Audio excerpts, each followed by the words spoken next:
I think that's what's difficult without having that experience and knowing what good is. What is good design? What does it look? What does it smell like? What does it taste like, feel like? There's no way that you can do good design. Or maybe you can inherently do it, but do you know you're doing it at the time? Welcome to the Schmidt List, the podcast for people dedicated to managing successful projects, developing impactful products, and building engaged teams. And now, here's your host, Kurt Schmidt. Jess, hi. Hi, how are you, Kurt? I'm fantastic. Thanks for joining me today. Absolutely. So you are at 3M in the Design Center. I am. What do you do there? What's your role and what's the type of work you're doing there? Sure. So I am a UX design principal on the healthcare business group design team. Okay.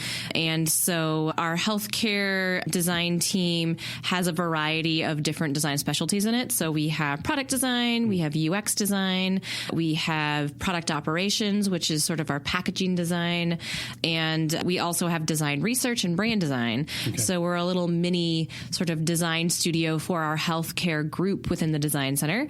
So my role as UX design principal is I'm responsible for 4 of our divisions within healthcare. Okay. And so I oversee the projects and the people and build relationships with our business partners, make sure that all of my direct reports feel really empowered and can do their job well. And then I'm also an individual contributor. So my background is in design research and service design and business strategy. So I use a lot of those things to contribute to driving innovation at 3M. That's awesome. That sounds like a really fun job. Yeah, it is fun. So one of the questions I have for you is specifically because you work in so many different areas, something I've seen happen in the past with people is that, if you have a hammer, everything looks like a nail. Yep. So how have you found, is it applying the same processes across all those different things in order to solve those problems? Or have you found that you need to really custom and tailor the systems and processes you do to solve those problems for each group?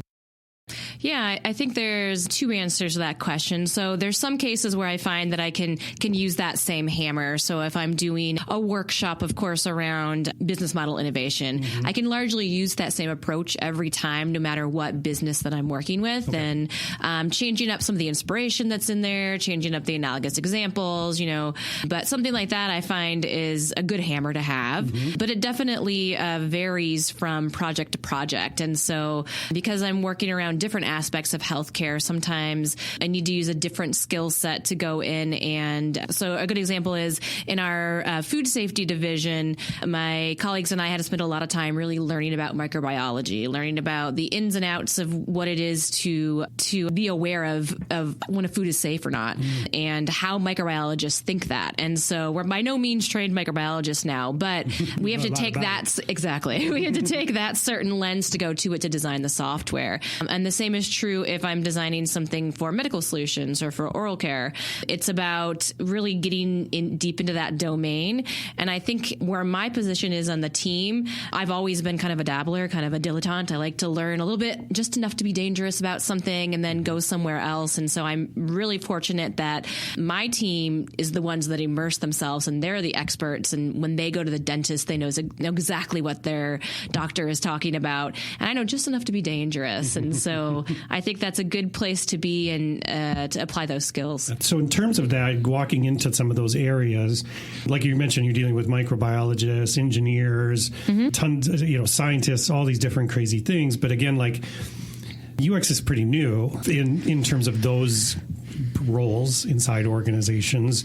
How do you kind of socialize UX? How have you found being successful in teaching people what UX is and what it does and why it can actually help them better their. Yeah, and I have to give credit to those that came before me. And so we're really fortunate that we have a great Chief Branded Design Officer, Eric Quint at 3M. And Eric was brought in, I think he's been there now for 6 years or 7 years. We'll have to fact check me on that and see. But he's been with 3M for quite a while now. And when he was brought in, design was a very decentralized service in there.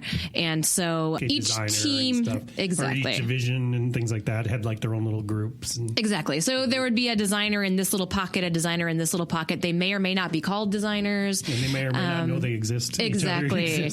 And so he was really smart about about pulling together and centralizing design and saying that design, we look at versus design as a service. We're looking at design as a strategy. And so he laid a lot of that groundwork and worked with the CEO and the C-suite to help set up what the value of design is. And then my direct boss, Judy Ma, she came in and she's been building UX itself at 3M. And so she was the first designer, UX designer at the design center. Over to Eric, she worked across the divisions and then landed in healthcare. And so she's been doing a great job. And she always talks about how when she first came in, it was all about education, telling people what UX is, what can we do for you, what does the outcome look like, and we can see this by our decks. We have these great 2 slides that I like to show where she made a slide that says from designed by engineers, and then the next slide is to designed by designers, and the contrast between just the visual interface over there. So you have that surface level stuff. I think you can start to prove right away is what it looks like visually, and now we're at the place where now people understand that, design does add value and it helps, sell more product. It helps us better understand our customers. We're fortunate to dig a level deeper now, and they just expect we're going to do aesthetically pleasing designs. They expect that things are going to look better. But now I think people are starting to understand the real strategy of it. And it can be tough, I think, to sell that. And I still think that sometimes we struggle with business partners to be able to make it clear that we can contribute to multiple aspects of the project and not necessarily just don't bring us in at the end when something needs to look good. But I think it's a process of building that partnership with your business partners and letting them know and seeing those results and explaining when you have skills. Because a good example is I don't think that we had a partner that didn't realize that we did design research, and they had been trying to cobble together some people from the lab and a marketer to send them out. And I was like, hey guys, you know that we have design capabilities. We can, our research capabilities, we can go out and do that for you. And they were like, what do you mean? We put together a discussion guide and we did a research plan, and they were like, this is great. We never would have gotten this far. And so it's just about that socialization. I think that's really important. I think it's a natural progression. This idea of UX in its current fashion is still fairly young. So I feel like, just like you're saying, a lot of organizations, they understand what UX is now. They understand that it is about helping. At least they know it's about helping make the interfaces better. But it is, like you said, it's all these other satellite offerings that UX can bring to the table that are still a little bit unknown. And to your point about knowing when to bring people in, because I talk to UX people all the time that are like, this salesperson put together this deck with all this stuff that I was horrified when I saw that they were showing this stuff. Who did this for you? And why did you do this? We can do this for you. And, I hear stories like that all the time. And I think that is one of the most challenging things for a designer from an education and, dare I say, even political standpoint within a larger organization to be able to. You want people to be successful. You want people to just know you're there. But sometimes you really just got to put your foot down and be like, that's our job. Absolutely. Absolutely. And do you find that as you go along this journey at 3M the team has grown quite a bit over the years, right? And do you find that pulling people out of their jobs and bringing them into the design center to do these workshops and things has really been really helpful to pull them out of kind of their day-to-day to do those workshops? Design, I think, has a bad rep sometimes, and it's not just at 3M. It's in lots of organizations of slowing down the process. The bottleneck. Yes, exactly. Design is the bottleneck. And so sometimes we have to be careful. So I have a good example now. We're working on a workshop, and we wanted to have a big 2-day workshop to really immerse people. And it's going to be tearing down some of the assumptions that we have, really trying to reinvent and think a little bit about where we're going from a business model perspective.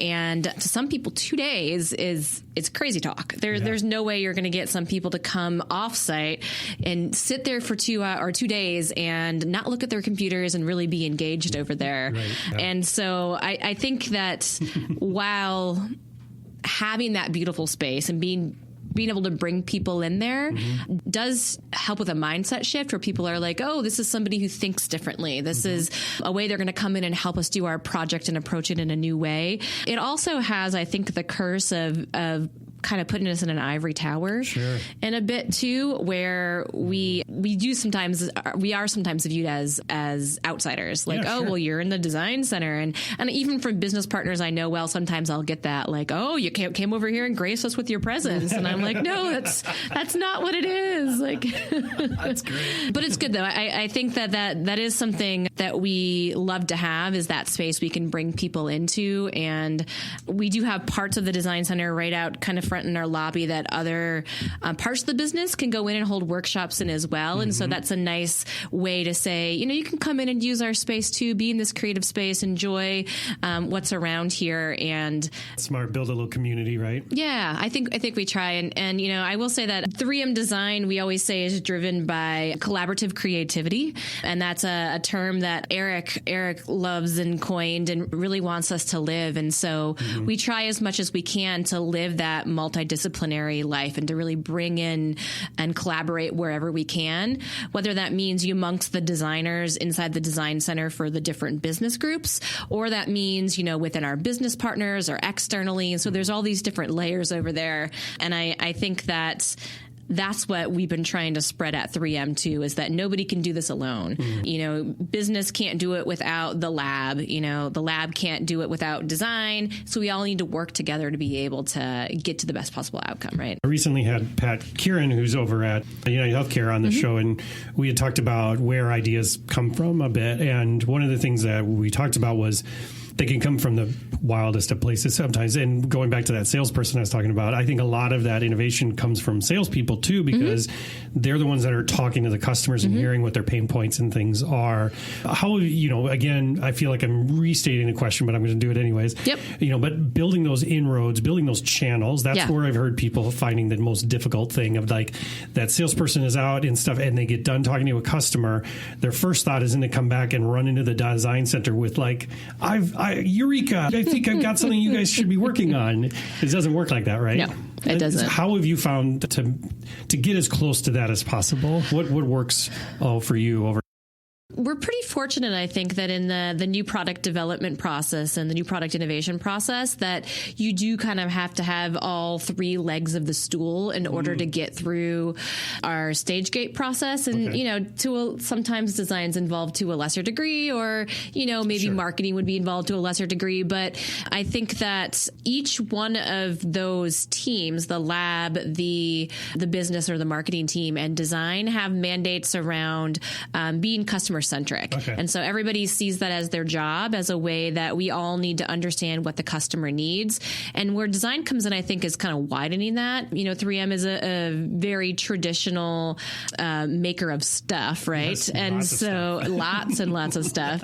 And so we're really used to, how do we make this thing better? What does it look like? And improving upon those types of things. But so we 3M focuses a lot on the purchasing journey, or focusing a lot on that front end part of how do we actually support our customer in making the decision. And we don't always think holistically across that whole journey. Sure. And so I think that's one thing that design does really well.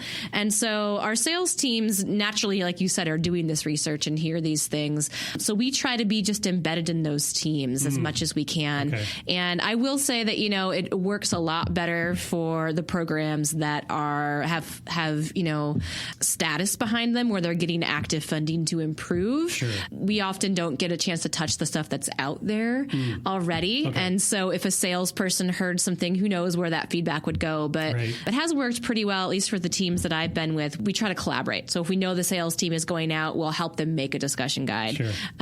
If they know we're going out, we're making sure that we're having questions around their agenda and whatnot. So it's not perfect, but I feel like, as opposed to other places that I've worked or clients that I've had when I was a consultant, we are making a better effort to try and integrate those things. Yeah. And I probably know more salespeople's names at 3M than I did other places. So I think that's great. Yeah, that's a good start. I think that's a really good start. Yeah. Let's talk about one thing that I think is interesting about the 3M space, because the majority of the typical consumer knows 3M from Post-it notes. Sure. Is that innovation, that idea, kind of a big 800-pound gorilla in the room all the time in terms of how innovation and things are happening? Do people point at that and say, well, we didn't do that with Post-it notes? Or I don't know. I just imagining that there's a conversation about it, but I don't know what it is. And I just wanted to get your opinion. Is there things that happen? Yeah, so I'm still relatively new to the organization. You know, when you're looking at people, I've been here for 2 years next week, actually. And thank you. And I know, you know, folks that have been there for 30 years plus. And what I've heard, the storied history, is that 3M culture has gone through different sort of pinnacles and valleys over here. And so when you think about the storied 3M innovator, that the person that created the Post-it notes, or the person that went out and created masking tape, you know, for the first time. Those were all, we always kind of hear them as oops stories, like, oh, I was doing something. And then there's the creative genius, right? The creative scientist who just happened to discover something. And 3M is really well known for its intellectual property. And that's where our history squarely sits.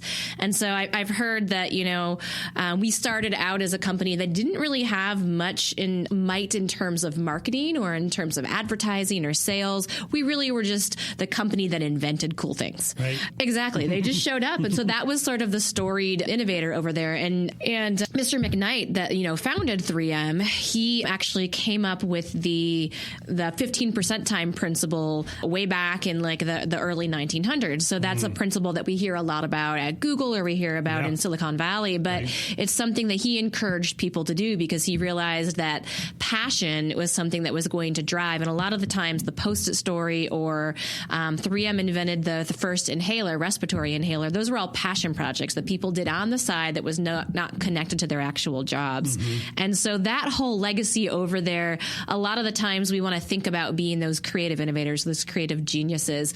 But I think there's also has been this realization that doesn't happen all that often. You can't bring that to the bank, right? You can't do it every quarter. Exactly. So I hear that, you know, we shifted from maybe having that focus and being really science and lab driven to starting to become more marketing driven. We were understanding how to do this as a business. How do we actually take some of these things and start to regulate the process? Exactly. And so now I think we're settling someplace in the middle where, again, we realize how important it is to have both sides of the coin, and design is throwing that other, you know, leg on the stool that we need to have as well. So sometimes we will hear a lot about, you know, the history of that innovator, and people want to live that and be that. And we still have 15% culture, but I think that we landed in a much healthier place now. It sounds like, you know, in your mind, what makes a great design leader? What are the characteristics? What do they focus on? What have you found to be help make that design leader? Yeah, I can only speak from kind of my experience and of different design leaders that are out there, and I've had some great leaders just in my, you know, short time of being in the industry here over the past decade or so. And I was thinking a little bit about this in the past days, actually, because I've been having some one-on-one conversations. Right now is sort of our bonus and our, you know, review season at 3M over here. So I've just been thinking about some reflection time of things that are happening over there.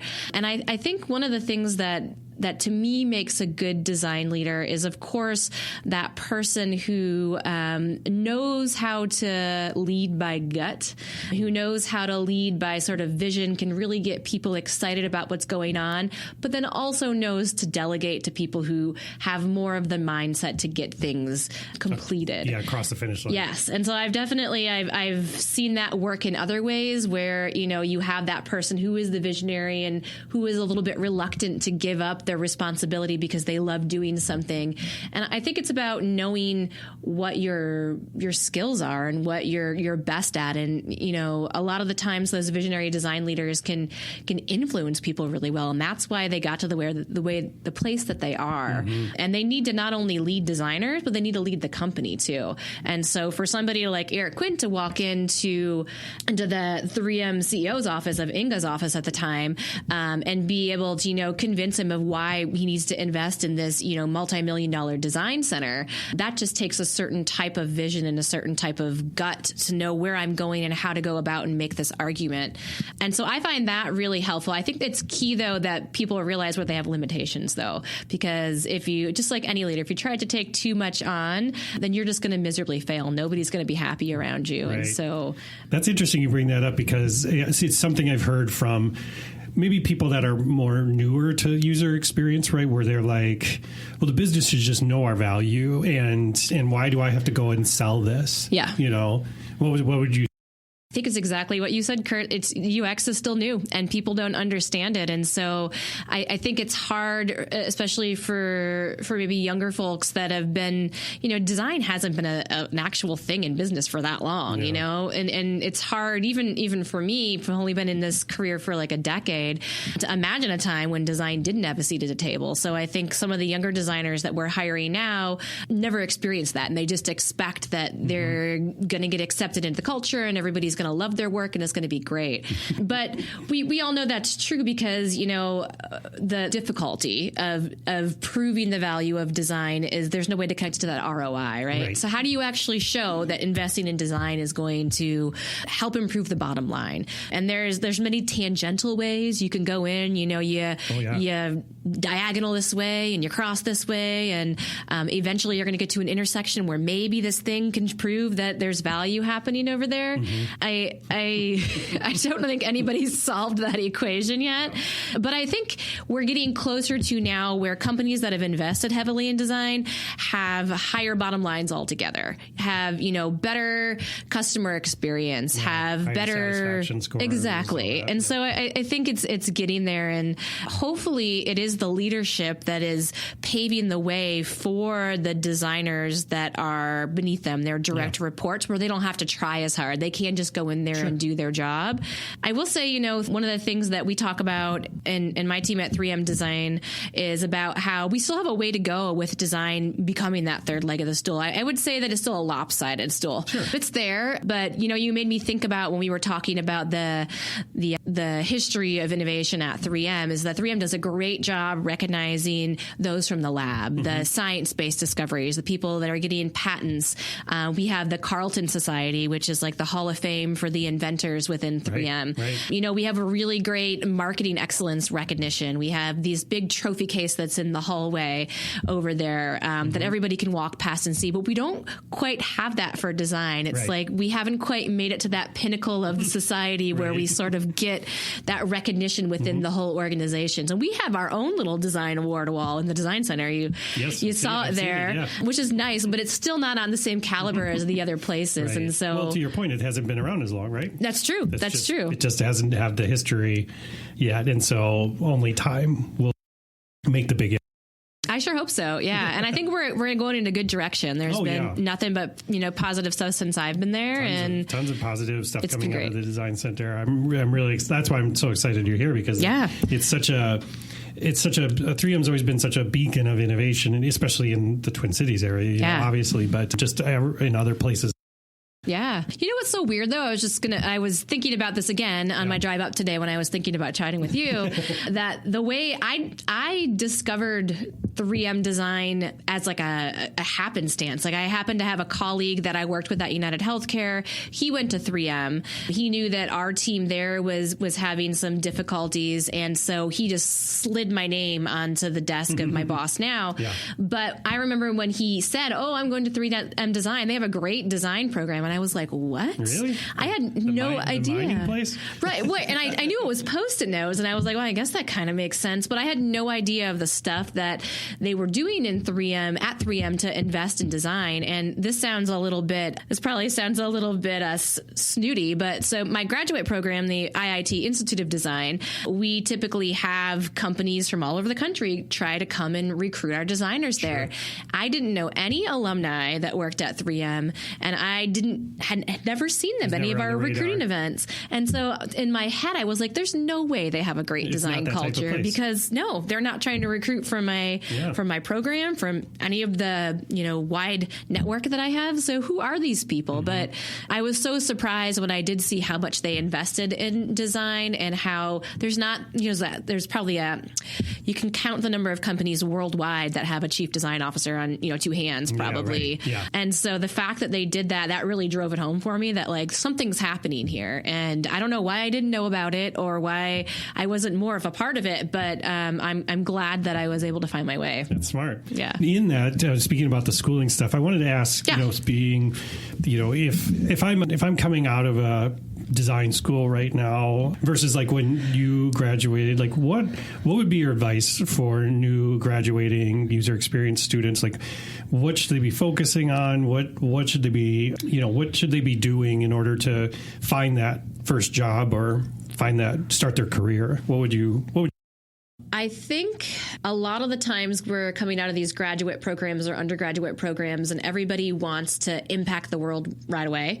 And so a lot of the graduates that, we talk to and we interview have these really grandiose notions about getting involved in strategy right away, being able to influence things, being able to change the direction of a product or creating all these new things. And I think, that takes time. You have to have that tactical skill first and that experience to be able to build on, because I think that's what's difficult without having that experience and knowing what good is. What is good design? What does it look? What does it smell like? What does it taste like, feel like? There's no way that you can do good design, or maybe you can inherently do it, but do you know you're doing it at the time? And I see that in people that I'm interviewing or talking with, like they very quickly want to move away from doing the tactical things and starting to think bigger.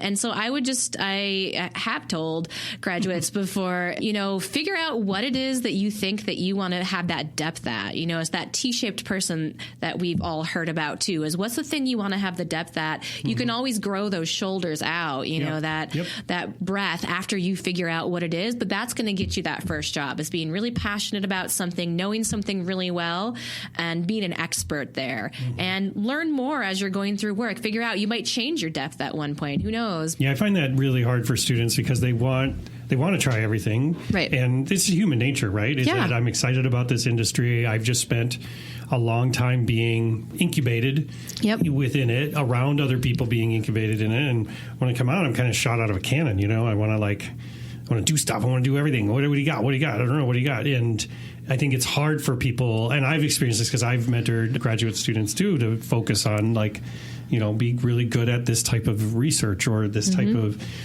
whichever. And it's difficult. I empathize with folks. For sure.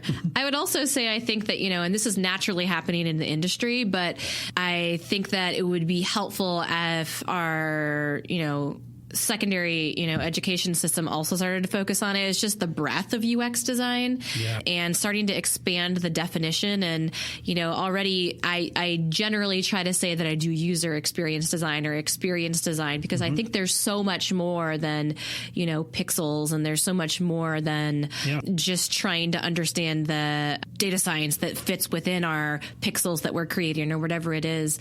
So that's something else that whenever we were doing some interviews with a local university for our interns coming up, and I had asked some of them, or I'd have heard things in past sessions that we've had about, what's the definition of UX? And it still seems largely pretty narrow coming out of those schools. And I understand that for a teaching decision, you have to be able to define it. You have to be able to teach certain concrete skills around there. But I think it would do the industry well just to remind people that, UX is a great big thing. You don't have to do everything. There's, again, many different things you can specialize in and still call yourself a user experience designer.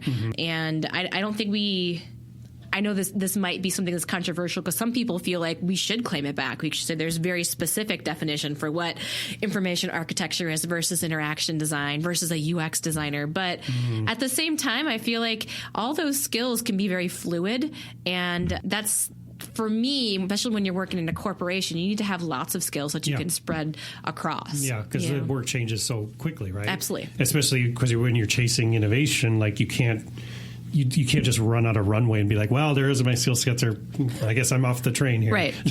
Exactly. Let me know how it goes, folks. Like you want to be on that road, right? So you need to push yourself and expand your skills to be able to do that. Or like you had mentioned, like attach yourself to smart people that can help take you the last mile, right? Yep. Yeah. So one last question. So if I'm interested maybe I want a job at 3M and I'm listening to this thing and I'm like, wow, that sounds really cool. I'd like to come work with Jess. What are some of the, I know you mentioned them, but what are some of the skill sets and things that you look for specifically at that team? What are some of the characteristics, the mindsets that's been helpful for you when hiring folks? Yeah. So, it probably depends on the job or the team that we're going in. Sure. I would say, each one of our business groups probably probably has its own little bit of this profile that it looks for. I think one thing that sort of differentiates some of the design that we're doing at 3M, though, is that we're working in really complex environments. So when you look at healthcare, we're working on the sort of the backside of healthcare, and that's the way I frame it. When I was at United Healthcare, we were very much working on the patient experience, the doctor experience, the front side of healthcare where these things were happening, and we were actually serving up services.